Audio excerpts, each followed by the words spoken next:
तो जवाने नहीं समझ में आते कि जवान कौन है भाई, कैसे समझ में आएंगे जवान। 15-16 की अवस्था आप अभी सुने थे प्रश्न उत्तर में, एक ने कहा हमें बहुत निगेटिव विचार आते हैं। तो भैया ये तो पाप का लक्षण है। आप पाप कर्मों से अपनी वृत्ति को हटाइए, नहीं तो नकारात्मक सोच आपको नष्ट कर देगी। क्या करते हो तुम? उनका 5 बार हस्तमैथुन नियम से रोज करता हूं। अब आप विचार करो, इस विषय पर ना तो कहीं चर्चा होती है और ना कहीं कहा जाता है। छोटे छोटे बच्चे ऐसी निकृष्ट आदत को प्राप्त हो गए, अब ये जवान होंगे, अब इनमें भगवदानंद की आकांक्षा जागृत होगी, ये कहीं सतमार्ग जान पाएंगे? कदापि नहीं। जीवन ही नष्ट कर दिया। शास्त्रीय सिद्धांत है, गुरुकुलों में इसीलिए बच्चों को रखा जाता था, चाहे राजा के हो चाहे प्रजा के हो। ब्रह्म ऋषियों के शासन में 20-25 वर्ष तक ब्रह्मचारी रहे। वृत्ति निवृत्ति मार्ग पर तो वैरागी बन गए, प्रवृत्ति मार्ग पर तो गृहस्थ में गए। कुछ समय तक गृहस्थ में रहने के बाद स्वतः पूर्वाभ्यास ब्रह्मचर्य का उनका जागृत हो जाता और वो चौथी अवस्था तक भगवत साक्षात्कार कर ही लेते, क्योंकि नींव बड़ी मजबूत थी। अब छोटे छोटे बच्चे स्मार्ट मोबाइल, आचरण, गंदे दृश्य देख देख करके गंदे कर लेना, कैसे उनके अंदर ये बात आएगी कि वृद्धावस्था पहले भगवत प्राप्ति कर लें? जरूरत ही नहीं भगवत प्राप्ति की, उनको आकांक्षा ही नहीं, जानते ही नहीं भगवत प्राप्ति क्या है, क्यों करना चाहिए। वो बस वो चाहते हैं, जो दृश्य देखते हैं वही करना चाहते हैं, जो सुनते हैं, जो बोलते हैं वही चिंतन होता। जीवन एकदम नरक बन जाता है। भगवत प्राप्ति की आकांक्षा उसके हृदय में होती है। ध्यान से सुनना। पर नारी पर पुरुष त्याग कर, सेवन करो शुद्ध गृह धर्म, निज पर धर्म नाश के साधन, करो कभी भी नहीं कुकर्म। यदि आपको इसी जन्म में उत्तम स्थिति को प्राप्त करना है तो चाहे गृहस्थ हो चाहे विरक्त हो, कभी भी ये विरक्त आश्रम वाले को माताओं बहनों की तरफ कुदृष्टि से भी नहीं देखना चाहिए। कुदृष्टि भोग भावना। जननी सम जानहि पर नारी, धन पराय विस्ते विष भारी, जिन्हि राम तुम प्राण प्यारे, तिनके मन शुभ सदन तुम्हारे। मातृवत पवित्र भाव। अपने को तो श्री जी की सखिया है, जैसे ललिता, विशाखा, चंपक, चित्रा, तुम विद्यारंग देवी, इंद्रलेखा और सखी सुदेवी, सकल यूथ हित सेवी। ऐसे ही चराचर की जितनी शरीर में भावना हम पवित्र कर पाएंगे उतने दोष हमारा नष्ट हो जाएगा। ये जितनी स्त्री शरीरधारी, ये सब मेरी प्यारी जी की लाडली सहचरिया है, इनके चरणों में प्रणाम। बस जो चाहे आपन कल्याणा, सुजस सुमत सुगत शुभ नाना, सो परनार लीलार गोसाई, तजौ चौथ के चंद की नाई। विरक्त उपासक को माताओं बहनों से आंख मिलाकर कभी बात नहीं करनी चाहिए। उनके मुख की तरफ, उनके चरणों की तरफ देखो, चाहे बच्ची हो, चाहे यौवन अवस्था, चाहे वृद्धावस्था की हो। विरक्त साधक को कभी एकांत में माताओं बहनों से संभाषण नहीं करना चाहिए। बीच में किसी को डाल और दूसरा साधक को खड़ा हो जाए, नहीं बाहर निकलो। बाहर अगर बात ही करनी है तो मैदान में करो खड़े होकर के। और क्या बात करनी है? हम भगवत प्राप्ति के मार्ग में चले, हमें क्या बात करनी है? बहुत सावधान रहना चाहिए। गृहस्थ धर्म के उपासक को यदि ब्याह हो गया है तो अपनी पत्नी से वो भी धर्मानुकूल, पशुवत व्यवहार नहीं। और पर स्त्री की तरफ तो दृष्टि ही ना करे भोग वृत्ति की। अगर की तो सारे सुकृत नष्ट हो जाएंगे, चाहे वो स्त्री शरीर चाहे वो पुरुष शरीर हो। इसलिए पर नारी पर पुरुष त्याग कर। पर ये सत्संग जिनके कानों में नहीं पहुंचता है, शास्त्र स्वाध्याय नहीं करते हैं, वो इसे मनोरंजन समझने लगे, इसे धर्म नहीं समझते, वो इसे मनोरंजन समझ। क्या इसमें बिगड़ जाता है? जो शास्त्र हैं उनका स्वाध्याय कभी करते नहीं। अब उनको जो समय मिलता है तो नौटंकी नाटक सिनेमा देखते हैं जिनमें यही सब की पुष्टता होती है। इसी की बाहुल्यता होती, वही दृश्य देखते हैं। ना तो कभी भगवत प्रेमी महात्माओं की चरण रज में बैठ करके सत्संग सुना, ना शास्त्र स्वाध्याय किया, तो मनमानी आचरण बढ़ते रहते। कैसे भगवत प्राप्ति की बात आएगी कि जरा मरण मोक्षाय। अगर गृहस्थ धर्म में है तो शुद्ध कर्म करे, जो उसके शास्त्र अनुकूल वर्णन किए गए, वो भी सत्संग से ही पता चलेगा शुद्ध कर्म क्या है, अशुद्ध कर्म क्या है। जो दूसरे के धर्म का नाश करता है, कुकर्म करता है, वो कभी साधन मार्ग पर कैसे चलने की सोच सकता है। अगर कहीं उनके अंदर थोड़ी श्रद्धा भी बनती है तो भूत प्रेत की पूजा करता, करता जो तामस व्यवहार, अंडे मांस शराब उड़ाता, चोरी का करता व्यापार, रखता मन में वैर द्वेष मद, करता जो हिंसा व्यभिचार, होता घोर प्रेत वो, पाता असहनीय यातना अपार। जरा मरण मोक्षाय नहीं, वो प्रेत बनेगा। प्रेत योनि किसको प्राप्त होती है? तो बोले जो भूत प्रेतों की पूजा करते हैं, जो अंडा मांस शराब ये सब खाते पीते हैं, दूसरे के धन को जो चोरी करते हैं, मन में वैर द्वेष अहंकार रख करके जो हिंसा करते हैं और पर स्त्री से जो व्यभिचार करते हैं, वो घोर प्रेत योनि को प्राप्त होता है। इसका प्रमाण धुंधकारी है, पढ़ के भागवत में देख लेना। प्रेत योनि को प्राप्त होता है। ऐसे प्रेत स्वभाव वाले कैसे जरा मरण मोक्षाय के मार्ग का अवलंबन लेंगे। इसलिए तामस वस्तु नशीली, जूठन से रखो परहेज विराग, माता पिता देवता गुरु का, गुरुजन का न करो अपमान, सुख पहुंचाओ सबको संतत, मन में रख श्रद्धा सम्मान।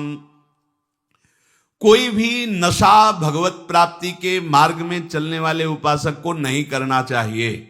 बैठा लो। आजकल ये भी बहुत सूक्ष्मता से साधन मार्ग वालों को गिराने के लिए प्रवेश कर गया है कि थोड़ी सी भांग खा लो, बस भगवदानंद में डूब जाओगे, या एक दो चिलम फूंक लो, या अमुक अमुक अमुक। हम प्रणाम करते हैं, जो ऐसा करते हैं सिद्ध महापुरुष होंगे, उनको हम प्रणाम करते हैं, पर अपने कच्चे साधकों के लिए या भगवत प्राप्ति के लक्ष्य वालों के लिए हमें कहीं शास्त्र में आज तक नहीं लिखा, कहीं ऐसा नहीं मिला। कुछ लोग उदाहरण देते हैं कि भगवान शंकर भी भांग खाते हैं। भगवान शंकर भांग खाते नहीं, पीते हैं, हलाहल जहर पीते हैं। जगत की रक्षा के लिए समुद्र मंथन में निकला हुआ हलाहल जहर पिया। तुम एक धतूरे का फल खा के दिखाओ तो तुम्हें माने उनकी समानता कर सकते हो। जगत रक्षा के लिए भगवान, और यहां से नीचे उतरने नहीं दिया है। यही है नीलकंठ।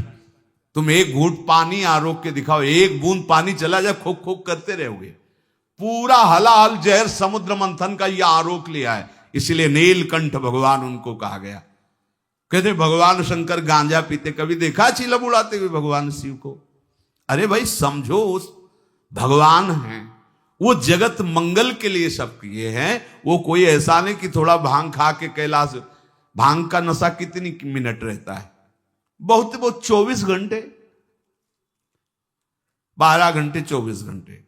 शंकर सहज स्वरूप समारा, लाग समाधि अखंड अपारा। 88,000 वर्ष तक की समाधि एक बार में, 88,000 वर्ष। 88 मिनट बैठ के बिना हिले दिखाओ हमें तुम। 88 मिनट बिना हिले डुले पद्मासन लगाओ और 88 मिनट बिना हिले डुले, शरीर कांप जाएगा। महापुरुषों के सत आचरण का तो अनुकरण नहीं करते, और उनकी जो महामहिम जगत रक्षा के लिए वृत्ति, उसको बोलते भगवान शंकर नशा करते। कोई भी तामस वस्तु, नशीली वस्तु अगर स्वीकार करेंगे तो शुद्ध भजन नहीं हो पाएगा। इसलिए जो कर रहे हैं वो सिद्ध है, हम प्रणाम करते हैं। हमारा निषेध करने का कोई बल ही नहीं है। शास्त्र कह रहा है तामस वस्तु नशीली, कोई भी नशा नहीं होना चाहिए साधक के जीवन में। जूठन से रखो परहेज, गुरु की, आराध्य देव की जूठन के सिवा जीवन में किसी और की जूठन नहीं पानी चाहिए। सब सवै संत गुरुदेव हैं, व्यास या प्रतीत, भगवत प्रेमी महात्माओं की जूठन के लिए तो आदेश दिया है, जूठन ले पावे सदा। जो गृहस्थ में हैं, माता पिता वयो वृद्धों को भगवान का स्वरूप मानकर उनका आदर करे। बड़ा क्रूर स्वभाव होता जा रहा है। नवयुवक जन है, अपने वृद्ध माता पिता को कटु वचन बोलते हैं, यहां तक कि उनके ऊपर हाथ भी छोड़ देते हैं, मारने पीटने तक पर। सोचो तुम्हारी गति क्या होगी। जो भगवत स्वरूप माता पिता जिनकी चरण आराधना करने पर भगवान की प्राप्ति हो जाती। पुंडरीक जी ने अपने माता पिता की आराधना की तो भगवान विठ्ठल उनको दर्शन देने बिना चाहे आ गए। ऐसे पूज्यवर जो हमारे गुरुजन हैं, माता पिता, यदि हम उनका अपमान करेंगे, उनको गाली देंगे, तो हम जरा मरण मोक्षाय मार्ग पर चल पाएंगे? कदापि नहीं। और सदगुरुदेव की अवहेलना, फिर तुम्हें परमार्थ की पगडंडी मिल जाएगी? कदापि नहीं। सुख पहुंचाओ सबको संतत, मन में रख श्रद्धा सम्मान, सब में भगवत भाव कर कर सुख देने की भावना। बुरे संग का, बुरे व्यसन का, कभी न रखो मन में मोह। काम लोभ को छोड़ करो, सब जीवों पर स्वाभाविक छो। जैसे कर्म किए जीवन भर, जैसे मन में रखे विचार, अंतकाल भाव मनुज का होगा उसके ही अनुसार। बहुत सुंदर बात कह रहे हैं पूज्य भाई जी महाराज। यदि तुम बुरा संग करोगे, बुरा नशा करोगे, बुरे भाव रखोगे, काम लोभ आदि में आसक्त होकर चेष्टा करोगे, भोग वासना करोगे, तो क्या होगा? बोले जैसा जीवन तुम व्यतीत करोगे, फाइनल में तुम्हारे पास वैसा ही निर्णय आएगा। क्या? अंतिम समय वही कर्म छा जाएंगे।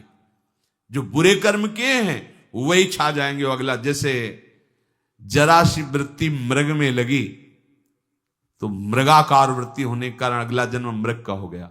आपने तो कितनी जगह ममता की हुई है, कितनी जगह। क्या होगा अंत समय में? जरा मरण मोक्षाय के मार्ग में चलने वाले उपासक को बहुत सावधान रहना चाहिए। अंतकाल का भाव मनुज का होगा उसके अनुसार। जो जीवन में तुम कर रहे हो, अंतिम में वही भाव तुम्हारे आएगा। यदि भजन कर रहे हो तो सदगति, और अगर बुरे आचरण संसार में फंसे हो तो दुर्गति। तदानुसार ही सदगति दुर्गति होगी उसे प्राप्त अनिवार्य। अतः रखो प्रतिपल ही मधुमय, भगवद स्मृति में हृदय उदार। अपने हृदय को निरंतर भगवद स्मृति में लगाए हुए ही कार्यरत रहो। अगर आप इसको भगवद स्मृति को छोड़ते हैं कि आगे हम कर लेंगे, तो आगे नहीं होने वाला। मृत्यु समय की अनुपम सेवा, मन से दूर करे संसार। हमें मृत्यु बनानी, मृत्यु को महोत्सव बनाना है। हमारा आखिरी समय होना चाहिए। तो बोले इसके लिए क्या करो? संसार का चिंतन छोड़ना होगा। संसार का चिंतन छोड़ोगे तो तुम्हारी मृत्यु महोत्सव हो जाएगी। और इस पर कोई सोच नहीं रहा। सारी सोच आज की है, आज की। वर्तमान को भोगों में कैसे हम डुबोएं। आज हमें अच्छा खाने को मिले, खूब हंसी मजाक करने को मिले, मन के अनुसार भोग भोगने को मिले, तो आज का दिन बढ़िया मंगल। कल क्या होगा देखा जाएगा। यह है मूढ़ता। उपासक क्या सोचता है? मेरा अंतिम समय बढ़िया जाए। क्या? प्राणनाथ प्रीतम के चिंतन में, उनके ध्यान में, पावन चरण रज का स्पर्श करते हुए हमारा शरीर छूटे, हम प्रियालाल को प्राप्त हों। भगवान कह रहे हैं जैसे भूत प्रकृति मोक्षम, संपूर्ण पंचभूत और प्रकृति इसके कार्य, अगर इनसे आप अपने को बचा लें तो जरा मरण मोक्षाय की पदवी पर आ जाएंगे। जरा और मृत्यु इन्हीं से होती है। किनसे? पंचभूत रचित शरीर और इनकी प्रकृति, इनकी क्रियाएं। बड़ा सूक्ष्म विषय है। जरा मरण से अभी तुम्हें मुक्ति मिल जाएगी यदि शरीर और शरीर की क्रियाओं से अपनापन हटा दो। बड़ा कठिन है, क्या करें? बहुत सरल है। ऐसे हो जाओ, आत्मसमर्पण कर दो आराध्य देव को। हम शरीर से दाग नहीं हटा पा रहे, इतना विवेक प्रबल नहीं हो रहा, क्रियाएं हम भगवतिक नहीं कर पा रहे, इतनी पवित्रता हृदय में नहीं। तो एक सिद्धांत देखो, शास्त्रों में बहुत कृपा करके वर्णन किया गया है। अनेक जन्मों की आदतों से, इस जन्म की आदतों से, संग से, अहंकार से, इंद्रियों से, वृत्तियों से जो कुछ भी हो रहा है वो सब परम पुरुष, आदि पुरुष प्रभु श्री हरि को समर्पित कर दो। आप भगवत प्राप्ति के मार्ग में अग्रसर हो जाए। इससे बढ़िया और बात क्या हो सकती है? ये करो, ये न करो, ये नहीं। यत करोषि, जो भी कर रहे हो, ये तो सर्वाणि कर्माणि मयि सन्न्यस्य मत्पराहा, मेरे परायण होकर जो भी तुम्हारी क्रियाएं हो रही हो मेरे को अर्पित कर दो। यत करोषि, जो कर रहे हो कुछ तो करो, कोई सिद्धांत तो पकड़ लो। आज से नियम ले लो कि हमारा कोई भी 24 घंटे का समय भगवद अर्पित बिना हुए नहीं हम छोड़ेंगे उसे।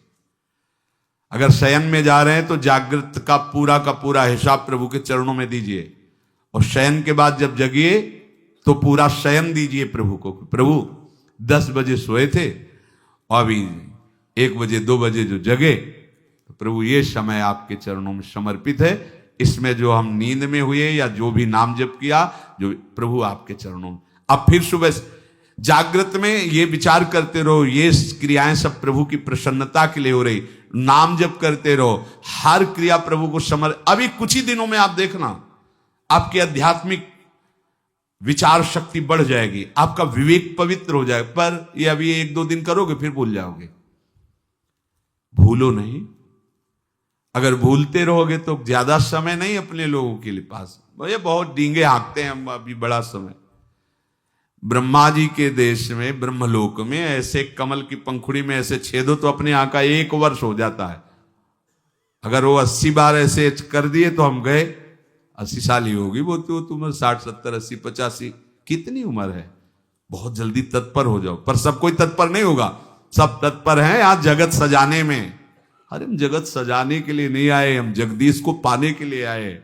ये हृदय का चिंतन बदलो,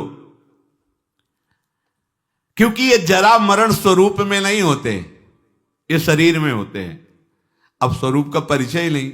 लोग बहुत जानकार जैसे ज्यादा बातें बनाते तो कहते भैया 3.5 हाथ के शरीर में रहते हुए कई साल हो गए?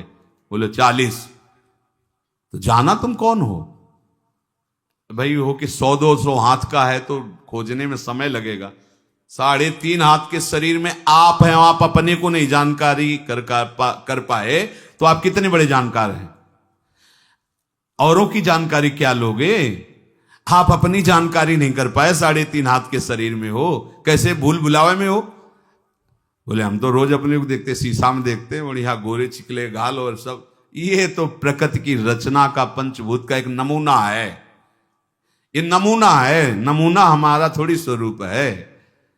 बस ये पहली सूरज गई तो जरा मरण मोक्षा है, क्योंकि जरावस्था इसी में होती है और मरण अवस्था भी इसी की होती है।